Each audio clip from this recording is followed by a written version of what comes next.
Je voudrais parler à votre patron. C'est confidentiel. Je voudrais mettre mon fric dans un coffre. Dites, ça va pas le vexer, j'ai peur des cambrioleurs. Oh non, quand il s'agit de gros sous, il a court la tête de fer. Oh, je lui dis de monter. Quand il aura 5 minutes. Oh, vous inquiétez pas, dans 5 secondes, vous allez voir briller son œil de vautour. L'argent, il le flaire comme un cochon flaire la truffe. Ça alors, je n'ai jamais vu un œil lynx avec une tête de fer imitant le porc. L'amour est enfant de bohème, il n'a jamais connu de loi. Si tu ne m'aimes pas, je t'aime. Si je t'aime, prends garde à toi. L'amour est enfant de bohème. Ah! Chère madame, je me présente, Albert Grosjean, directeur de cet hôtel. Avez-vous besoin de quelque chose de spécial? Tout va bien, monsieur Tête de Fer. La chambre est splendide, confortable, originale, les draps impeccables. Quant au personnel, charmant. Ah, vous les avez trop gâtés, tous ces billets. Pétard, quelques billets de 10 euros. Ah, si tous les clients étaient aussi généreux que vous. Ah, je n'osais pas entrer au chantier. Vous avez une voix extraordinaire. Ah, monsieur, vous touchez du doigt le regret de ma vie. J'ai bien failli monter à la capitale pour faire carrière dans la chanson. Mais quand on m'a dit qu'il fallait coucher à droite, à gauche, avec Pierre, Paul, Jacques et les autres, merci bien, ça faisait trop de monde à contenter. J'ai ma réputation quand même. Bref, j'étais jeune, je croyais tout ce qu'on me disait. Naïve et crédule que j'étais. Et voilà pourquoi à l'opéra comique, ils ont dû mettre la clé sous le paillasson. La clé de sol.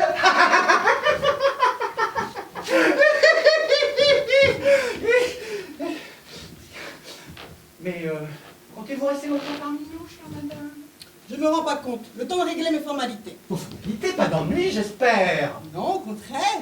Un héritage. Un gros, un énorme héritage. C'est toujours bon à prendre. Ah, mais certainement, vous allez faire des heureux. Votre famille. Ma famille, ils ne verront pas la queue d'un centime. Oh. Les 250 millions de lots et tout droit de succession payé, 60% de retenue, saloperie d'État. Ça tue pour le frangin. Ah, 250 millions. Oh, Poudiou. Ah oui, ah non, ne me parlez pas de l'État, ni de la sécurité sociale, ni des caisses de ci, de ça, pour les petits, pour les gros, pour les jeunes, pour les vieux. Ne me parlez pas de taxes de TVA, ni autres raquettes légaux. Sinon, je pique une crise. Je suis bien de votre avis. Mais dites-moi, chère madame, que comptez-vous en faire de vos 250 millions? Ben justement, je sais pas trop quoi en faire.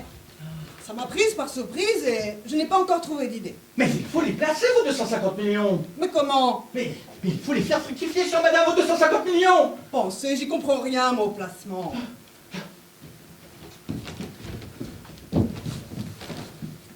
Albert Grosjean, ancien sous-officier de carrière, militaire, moralité parfaite.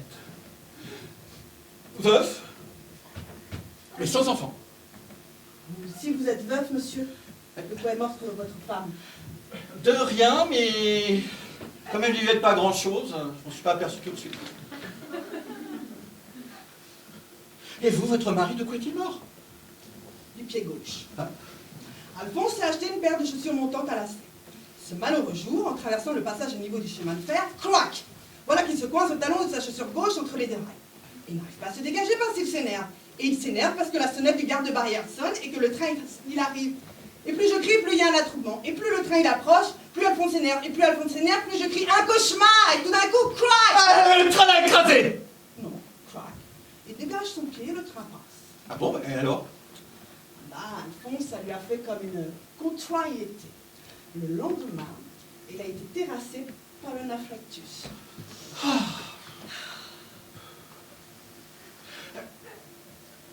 J'y suis. J'ai une idée. J'ai bien une idée. Un super placement! Un super placement que je vais vous indiquer par sympathie de veuf à veuve. Un très joli petit hôtel. 22 chambres. Tout confort, pas de travaux, vous pouvez acheter les yeux fermés. Un super placement. Mais un hôtel, ça me rapporterait du 10%. Ah, pétard, beaucoup plus. Beaucoup plus. Calculons en chiffres ronds. 20 chambres, 120 € par jour, 350 jours par an. Ça fait 840 000 €. Waouh, épatant, mais les frais généraux. Ah, mais je les gonfle. Tenez, je demandais à un pote de me faire des fausses factures pour des faux travaux. Et puis les menus à côté. Par exemple, le petit-déj. Je le compte 12 €, il me revient même pas un demi-euro. Vu que c'est de l'eau chaude, une pincée Nescafé et une biscotte cassée achetée au prix de gros. Voilà, allons. Et les boissons. Je les achète sans facture, à l'ombre. Vous alors, vous êtes un malin. Ah, et de plus, je ne déclare pas le garçon d'étage qui a peur de moi, ni la bonne espagnole qui n'a pas de titre de séjour, ni les soubrettes sans qualification que je forme moi-même. Pas de sécu, rien, je ne déclare rien, nada, néant, rien. Tout passe sous le nez du percepteur. Alors, si j'ai bien compris, au lieu de déclarer chaque année que vous gagnez 840 000 €, vous dites que vous avez gagné 420 000, hein? Oui, trop fort, je vous adore, tenez, je vous embrasse. Oh. Pétard de feu de bois dans les épinards, faramineux, bonne mère. Mais vous dites que c'est pas dangereux, toutes ces tricheries? Dangereux pour... Qui voulez-vous qui vende la mèche? Moi. Vous? Qu'est-ce que vous êtes drôle? Non, vous êtes vraiment très...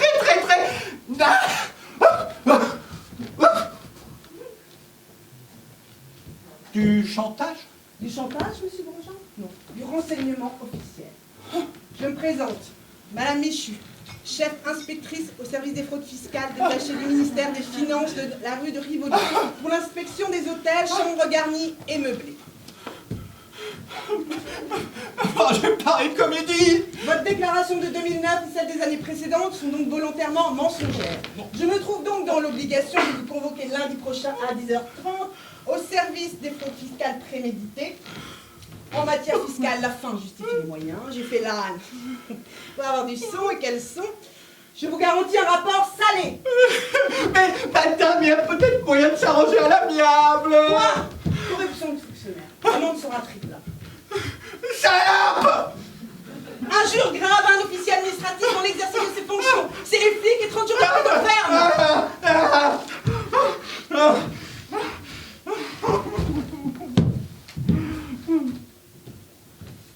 Ah, clapier et demi.